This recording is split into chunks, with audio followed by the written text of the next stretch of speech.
सकाळी उठल्यापासूनच माझा जीव घेणं प्रवास सुरू होतो.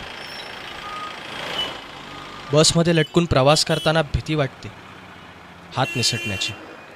या लोकल ट्रेनच्या भरगच्च गर्दीत श्वास थांबून गेल्यासारखा वाटतो. ट्रॅफिक आणि धुराच्या जाळ्यात अक्षरशः खंगलोय मी. रोजचा होणारा उशीर आणि बॉसने केलेल्या अपमानामुळे ताट मानेने जगणंच विसरलोय मी. कामाचे 10 तास आणि प्रवासाच्या 4 तासातच आयुष्य काही संपल्यासारखं वाटतंय.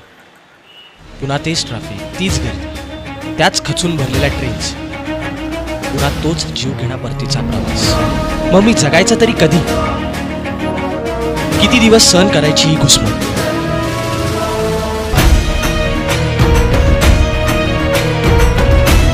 आता प्रवासाला मिळेल गती लवकरच.